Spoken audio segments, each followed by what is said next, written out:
జాబిల్లి దిశగా నాసా చేపట్టిన ఆర్టిమస్ 2 ప్రయోగం సక్సెస్ అయింది.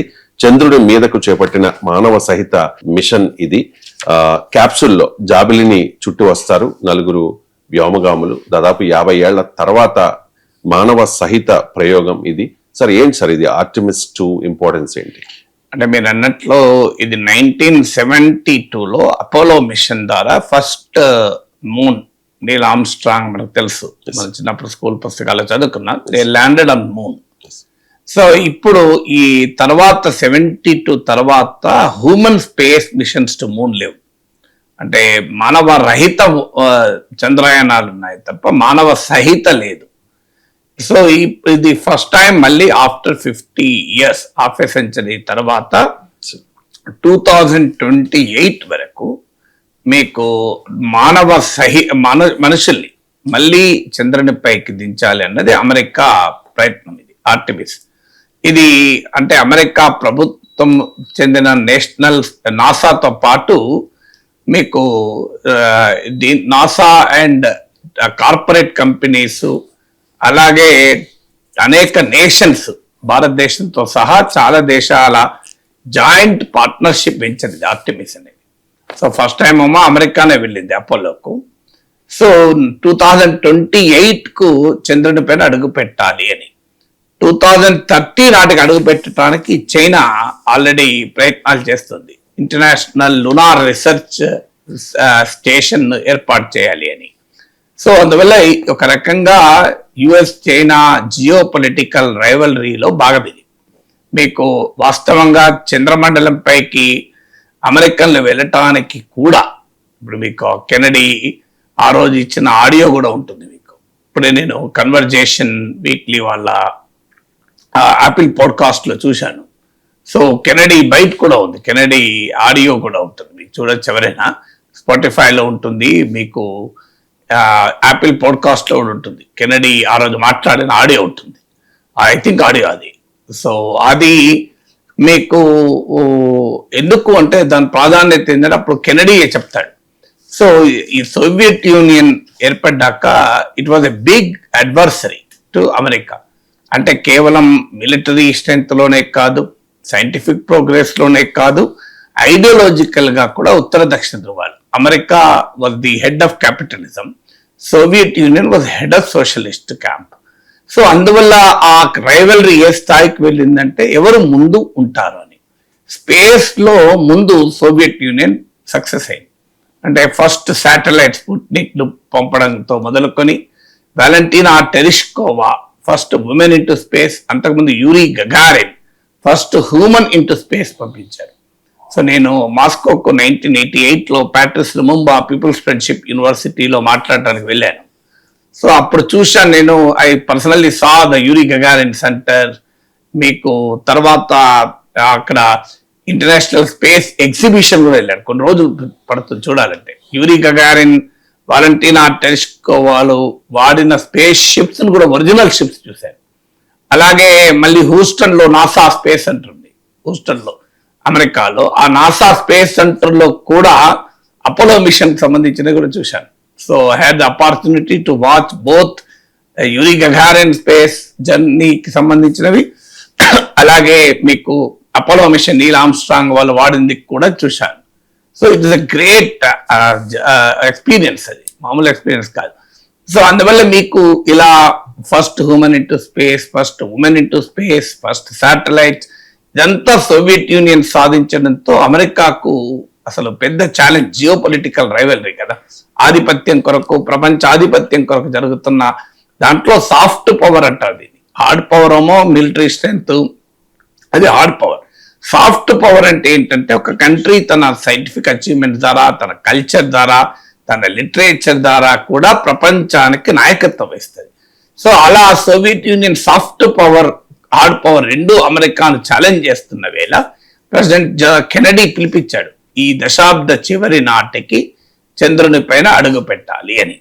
సో అందువల్ల మీకు first India human journey to moon, అంటే చంద్రుని వైపు మానవుని ప్రయాణానికి కారణం స్పేస్ ఎంతూసియాజం కాదు, ఏదో రోజసీ రంగాన్ని అన్వేషించాలి, అంతరిక్షాన్ని శోధించాలన్నది కాదు, ప్యూర్లీ జియో పొలిటికల్ రైవలరీతో మొదలైంది. సో 50 ఏళ్ల పాటు ఆ జియో పొలిటికల్ రైవరీ లేదు గనక ఎవరు పట్టించుకోలేదు. మీకు 72 తర్వాత అమెరికా సోవియట్ రెండు ఈక్వల్ అయిపోయాయి. 90s లో సోవియట్ యూనియన్ విచ్ఛిన్నమైన తర్వాత అమెరికాకు ఎదురులేని అగ్రరాజ్యం అయింది.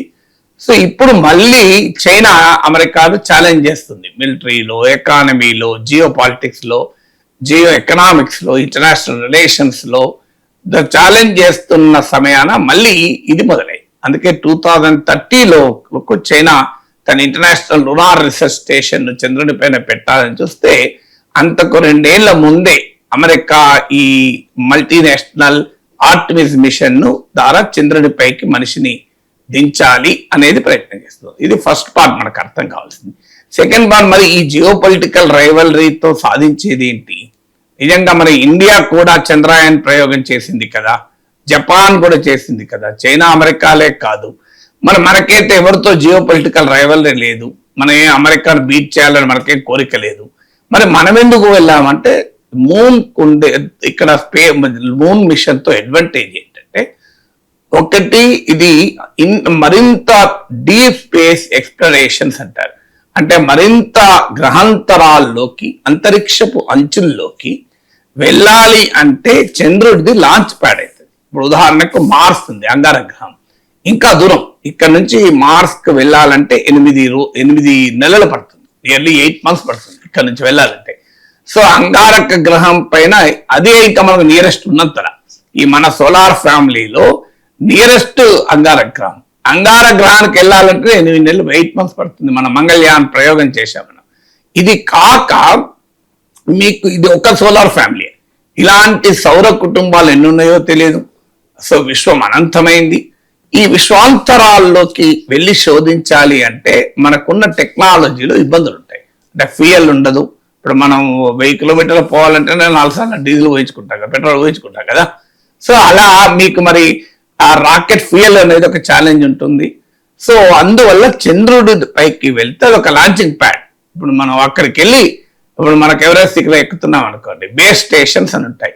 ఆ బేస్ స్టేషన్ దగ్గర కొంతసేపు మనం విరామం తీసుకొని మళ్ళీ పైకి వెళ్తూ ఉంటాం.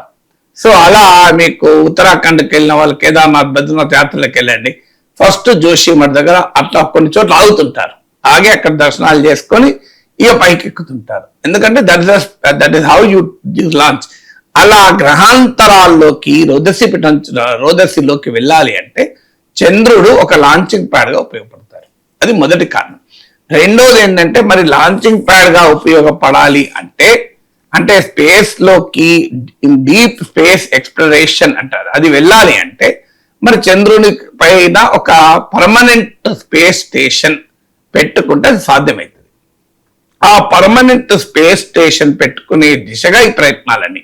ఇప్పుడు అమెరికా అయినా చైనా అయినా ఆ స్పేస్ స్టేషన్, ఇప్పుడు ఆల్రెడీ అంటార్కిటికా మంచు ఖండం పైన అమెరికా ఆధిపత్యం ఉంది. ప్రతి సమ్మర్ లో ఒక 3000 people పంపుతుంది అమెరికా అంటార్కిటికా రీసెర్చ్ కొరకు. సో ఇప్పుడు మూన్ పై కూడా అలా అడుగు పెట్టి ఒక పర్మనెంట్ స్పేస్ స్టేషన్ అక్కడ పెట్టుకుంటారు. అక్కడ పర్మనెంట్ స్పేస్ స్టేషన్ పెట్టుకుంటే లాభం ఏంటి, మరి ఎందుకు బెనిఫిట్ ఏంటి? అంటే ఆ పర్మనెంట్ స్పేస్ స్టేషన్ పెట్టుకొని డీప్ స్పేస్ ఎక్స్ప్లోరేషన్ చేయాలంటే ఒకటి మనిషికి ఆహారం, ఫుడ్ అవసరం, మనిషికి ఆక్సిజన్ అవసరం, మనిషికి ఫ్యూయల్ అవసరం, హైడ్రోజన్ అవసరం, దీనికి ఎక్స్ప్లోరేషన్. ఈ 3 కావాలి. 3 లేకుండా మనిషి ఎంతకాలం అక్కడ ఉండగలుగుతారు? ఇక్కడ నుంచి ఒక వాటర్ బాటిల్ పట్టుకపోవాలంటే కొన్ని కోట్ల రూపాయలు అవుతుంది. ఒక వాటర్ బాటిల్ అమెరికా చంద్రుని పైకి పట్టుకోవాలంటే బహుశా 1 crore అవుతుంది అంచనా. ₹1 పెట్టుకొని ఒక వాటర్ బాటిల్ పట్టుకోపోతాయి, అది కూడా ఇంకా 1 కోటి కన్నా ఎక్కువనైనా ఆశ్చర్యం లేదు. సో అందువల్ల ఏం చేయాలంటే అక్కడే ఫుడ్ గ్రో చేయాలి. ఆడ ఆ స్పేస్ స్టేషన్ లో పనిచేసేటువంటి ఆస్ట్రోనాట్స్ కు అవసరమైనవి ఆడ ప్రొడ్యూస్ చేయాలి. ప్రొడ్యూస్ చేయాలంటే మరి అక్కడ ఆక్సిజన్ అవసరం కదా, అక్కడ వాటర్ అవసరం కదా. అందుకే చంద్రుడి పైన నీటి ఆనవాళ్ళు కనుక్కోవడం కీలకమైంది. ఈ నీటి ఆనవాళ్ళ మనకు భారతీయులుగా మన గర్వకారణం ఏంటంటే మన Chandrayaan 1 first time conclusively establish the presence of water and moon. అప్పటి వరకు చంద్రుడి పైన నీళ్లు ఉండవచ్చు, నీటి ఆనవాళ్ళు అన్నం కనుగొన్నారు తప్ప కంక్లూజివ్ గా ఎస్టాబ్లిష్ కాలే చంద్రుడి పైన వాటర్ ఉంది అని. మన చంద్రయాన్ 1 పైన వెళ్ళిన అమెరికాకు నాసాకు చెందిన మూన్ మినరాలజీ మ్యాపర్ అంటారు, M3 అని. వారు ఫస్ట్ టైం నీటి ఆనవాళ్లను గ్యారంటీగా కంక్లూజివ్గా కనుగొన్నారు. సో ఎప్పుడైతే వాటర్ ఉందో వాటర్ ను విడగొడితే ఏమొస్తుంది? మనం చిన్నప్పుడు కెమిస్ట్రీ పాఠం చదివాం, వాటర్ అంటే H2O అని.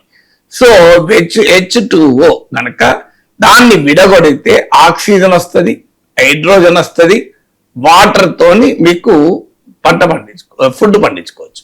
సో అందువల్ల వాటర్ ను డివైడ్ చేసే ప్రక్రియ ద్వారా, అది ఇక్కడైనా మన దగ్గర కూడా చేయొచ్చు. మీకు ఆ వాటర్ ను డివైడ్ చేసే ప్రక్రియ ద్వారా అంటే ప్రాణవాయువు ఇటు, ఎందుకంటే చంద్రుడి పైన ఆక్సిజన్ అట్మాస్ మనలాగా ఉండదు, గ్రావిటీ కూడా తక్కువ ఉంటుంది, 1/6 ఉంటుంది. అంటే మనం భూమి మీద నడిచినట్టు నడవలేము చంద్రుని పైన. సో అందువల్ల ఈ హ్యూమన్ సర్వైవల్ అంటే ఆ స్పేస్ స్టేషన్ లో ఉండే మనుషుల సర్వైవల్ కు అవసరమైన స్పేస్ స్టేషన్ లో ఉన్న వారి వరకు ఈ కార్యక్రమాలని చేయొచ్చు. సో అందువల్ల అందుకే రీఫ్యూయలింగ్ కు, అలాగే స్పేస్ స్టేషన్ పెట్టుకుంటే కమ్యూనికేషన్ ఫెసిలిటీ కూడా కావాలి. అంటే కిందికి మాట్లాడించాలి. మన చూడండి, స్పేస్ ఆర్బిట్ లో వెళ్ళిన మన వాళ్ళు ప్రైమ్ మినిస్టర్స్ తో మాట్లాడుతూ ఉంటారు చూడండి. సో అక్కడ నుంచి గ్రౌండ్ లో ఉన్న భూమిపై ఉన్న వారితో కమ్యూనికేషన్ కావాలి. నువ్వు ఒక చోట పెట్టుకుంటే కమ్యూనికేషన్ ఫెసిలిటీ ఇస్తూ ఉంటారు. అలాగే అక్కడ రిసోర్స్ ఎక్స్ట్రాక్షన్ అంటారు. అంటే ఇప్పుడు భూమి పైన ఎన్ని సహజ వనరులు ఉన్నాయో చంద్రుడిపై కూడా పోలిక చెప్పలేం, కానీ చాలా సహజ వనరులు ఉన్నాయి. అందులో ముఖ్యమైనది హీలియం గ్యాస్. హీలియం ఎంత అంటే ఒక స్మాల్ క్వాంటిటీ ఆఫ్ హీలియంతో మానవ జాతికి అవసరమైన, భూమిపైన అవసరమైన మొత్తం ఇంధనాన్ని ప్రొడ్యూస్ చేయొచ్చు. అంత పవర్ఫుల్ థింగ్ హీలియం. సో మీకు ఇలా రకరకాల రిసోర్సెస్ అక్కడ ఉండవచ్చు. సో ఆ రిసోర్స్ ఎక్స్ట్రాక్షన్ అంటే మనిషికి భూమి అంతర్భాగంలో ఉన్నవన్నీ మనం తిరేస్తున్నాం కదా, బొగ్గు తీసుకున్నాం, ఆ పెట్రోల్ తీసుకున్నాం, డీజిల్ తీసుకున్నాం, యురేనియం తీసుకున్నాం, గోల్డ్ తీసుకున్నాం, కాపర్ తీసుకున్నాం, కోబాల్ట్ తీసుకొని ఇది మనం అన్నిటిని లాగిపడేస్తున్నాం, భూమి కింద ఉన్న వాటర్ లాగేస్తున్నాం. సో ఎంతకాలం ఉంటుంది మరి భూమిలో ఉన్న రిసోర్సెస్? సో అందుకే భూమిలో ఉన్న రిసోర్సెస్ అందకుండా అంటే మనిషి విచక్షణారహిత వినియోగానికి అందకుండా ప్రకృతి ఒక గొప్పగా దీన్ని పెట్టింది. సైబీరియా మంచు కొండల్లో ఉంటది రిసోర్సెస్, లేకుంటే మీకు అరణ్యాల్లో ఉంటుంది. మీరు గమనించండి, జార్ఖండ్, ఛత్తీస్గఢ్ అడవుల్లో ఉంటది. మీకు ఎక్కడ నార్మల్ ప్లేస్ లో ఉండవు ఈ రిసోర్సెస్. మీరు గమనిస్తే అంటార్క్టికా మంచు కింద ఉంటది, లేకుంటే మీకు సాగర మధురంలో ఉంటది గ్యాస్, ఎక్కడో సముద్ర గర్భంలో. ఎందుకంటే ప్రకృతి మనిషిని సరగా ధ్వంసం చేయకుండా ఉంటానికి భగవంతుడు నమ్మేవారు అనేది అదే. భగవంతుడు ఏం చేశాడంటే మనిషికి అవసరమైన వనరులు ఇచ్చాడు, కానీ మనిషి స్వార్థ బుద్ధి భగవంతుడికి బాగా తెలుసు. ఈ మనిషి స్వార్థంతో విచక్షణారహితంగా వినియోగిస్తాడు గనక వాటిని చాలా జాగ్రత్తగా కొండలాల్లో, సముద్రపు లోతుల్లో, భయంకర అరణ్యాలలో, మంచు కొండాలలో పెట్టాడు అని అంటుంటారు. సో అది కారణం ఏదైనా అలా ఉన్నా కూడా రిసోర్సెస్ అని మనిషి వాడుతున్నాడు. ఏం చేయాలి మనిషికి? అందువల్ల రేపు భవిష్యత్తులో చంద్రుడి పైన ఉన్న రిసోర్సెస్ ను కూడా ఎక్స్ట్రాక్ట్ చేయటంలో ఎవరు చంద్రుని పరిశోధనలో ముందుంటారో వారికి రిసోర్స్ ఎక్స్ట్రాక్షన్ లో కూడా అవకాశం వస్తుంది. ఎందుకంటే ప్రపంచ చరిత్ర ఏం చెప్తోంది? ఎవరికి టెక్నాలజీలో ఆధిపత్యం ఉంటుందో వాడే ప్రపంచాన్ని శాసిస్తాడు. సో అందువల్ల మీకు ఇప్పుడు చంద్రుని పైకి ముందుగా వెళ్ళడం ద్వారా చంద్రుడి పైన ఉన్న సహజ వనరుల అన్వేషణ, సహజ వనరులను ఎక్స్ట్రాక్షన్ లో కూడా వాళ్ళు ముందుండే అవకాశం ఉంటుంది. ఇది మరొక ముఖ్యమైన అంశం. ఇంకొక ముఖ్యమైన అంశం ఏంటంటే ఈ ప్రాసెస్ లో ఒక హ్యూమన్ కాలనైజేషన్ అంటే ఈ విశాలమైన సృష్టిలో మనిషికి భూమి తర్వాత ఉండటానికి మరో ప్లేస్ ఉందా అనేది శాస్త్రవేత్తల ఆలోచన. ఎందుకంటే ఇతర గ్రహాలలో ఉండవచ్చా ఎవరైనా? వాళ్ళు మానవులే కావాలని రూల్ ఏమీ లేదు. గ్రహాంతర వాసులే కావచ్చు, ఏలియన్సే తప్ప వాళ్ళు ఉన్నారా లేదా కూడా ఇంతవరకు ఖచ్చితమైన ఆధారాలు ఏమీ లేవు. ఉంటే ఉండవచ్చు, ఎందుకంటే మనమున్న డైమెన్షన్స్ లో వాళ్ళు ఉండకపోవచ్చు. సో మనకు ఇప్పుడు చీమకు ఒక డైమెన్షన్ ఉంటుంది, మనిషికి ఇంకో డైమెన్షన్ ఉంటుంది.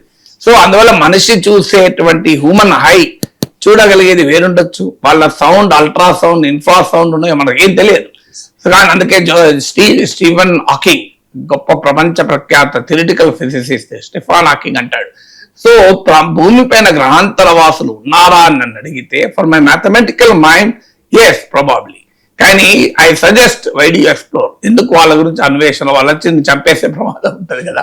సో అందువల్ల హ్యూమన్ కాలనైజేషన్ కి ఈ విశాల సృష్టిలో ఉన్న మొట్టమొదటి అవకాశం చంద్రుడే. ఇక మీరు మంగళ్యాన్ మీదకి వెళ్ళి మార్స్ మీద వెళ్ళగలవా చెప్పచ్చు, పాసిబుల్.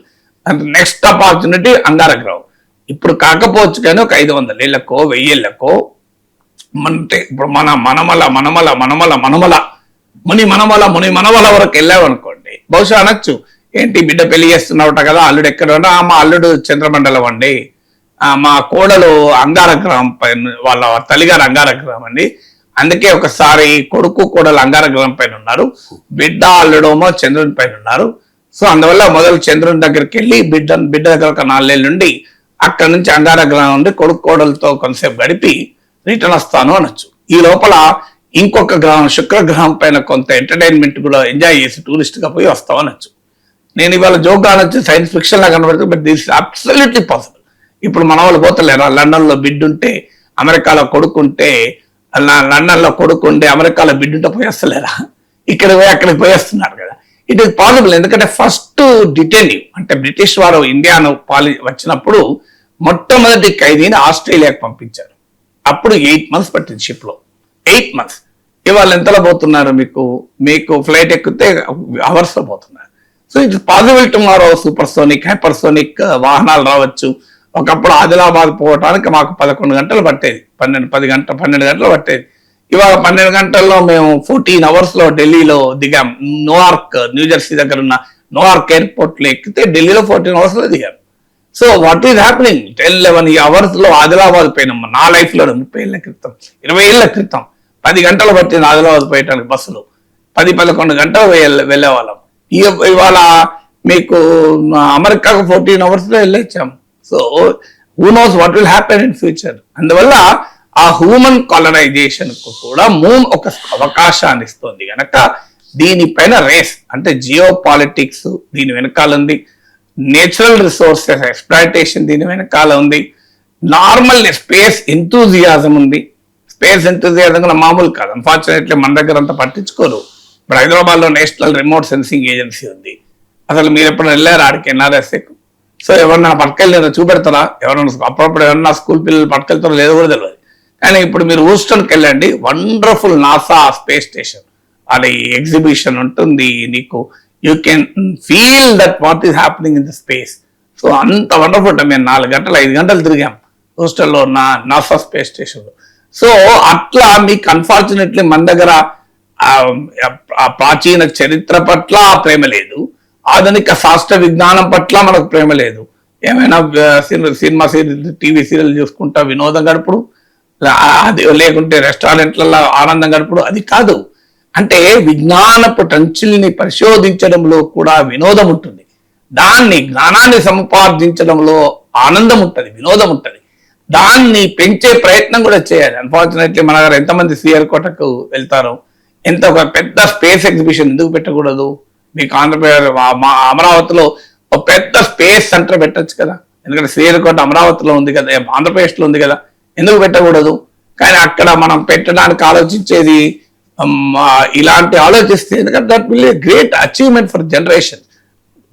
అందువల్ల ఈ చంద్రుని యాత్రలో జియో పాలిటిక్స్ ఉంది, నేచురల్ రిసోర్సెస్ ఎక్స్ట్రాక్షన్ ఉంది, మీకు స్పేస్ ఎంతూజియాజం ఉంది, రోజుని విశ్వాన్ని అర్థం చేసుకోవటానికి, అలాగే మీకు ఫ్యూచర్ హ్యూమన్ కాలనైజేషన్ కి అవసరమైనది ఉంది, డీప్ స్పేస్ ఎక్స్ప్లోరేషన్ కి అవసరమైన సైంటిఫిక్ రీజన్స్ కూడా ఉన్నాయి. ఇన్ని రీజన్స్ తో చంద్రుడిపైకి రేస్ ఇంత వేగంగా జరుగుతుంది మళ్ళీ.